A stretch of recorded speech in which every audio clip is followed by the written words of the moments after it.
RMN Listen Ring Anodan Basket Edition Libot suroy na sabta kao ba nato si Radyo Man Dudong iri lumusbog alang sa pagtunol sa ato ang panudan basket edition.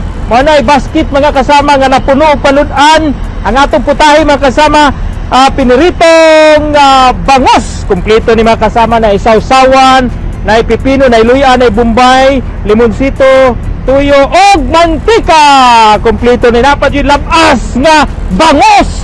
Sa may pangalan nato, sir? Ako si Bong Tumpar, taga Times Beach. Nga nung ganahan man dyan kami nag-BSDC, sir? Dili, namina na ako sa DXDC tungkol sa mga balita. Okay. Gusto ko madungog na ako kung unsay katalagman ay tabot tibok sa natin ako. Basta number 1 dyan ang BSDC. Ay, siyempre. Di basta. Salamat kayo, Sir Bong. O ginato lang mga kasama ato lagi tunol.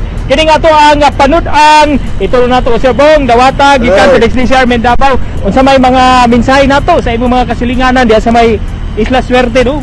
Ay, katong taga Isla Suerte, hinaw ko nga maminaw po mo. Labi na itong mga paryente na ako dito sa Davao del Sur. Paborito kay nila, labi na mga minog drama. Asa rapit sa Davao del Sur? Dito sa Sulok. Sa Sulot. Oh, mga igagaw na ako, na ako kamahal ito. Hilig mo itong minog drama. Ikaw pa, ayaw kong dangi pa minog drama, si makadaog ka pohon. Kanawa ko, nakadaog na ko. Okay, congratulations! Ako ni mga kasama, si Radyo Man Dudong Pulayaw, kauban gyapon nato si Radyo Man Dudong Erin Lumusbog alang sa pagtunol aning panudan basket edition. Kasama mo sa balita, Serbisyo Publiko Radyo Man Dudong Pulayaw, tatak RMN. RMN Listen Ring Anodan Basket Edition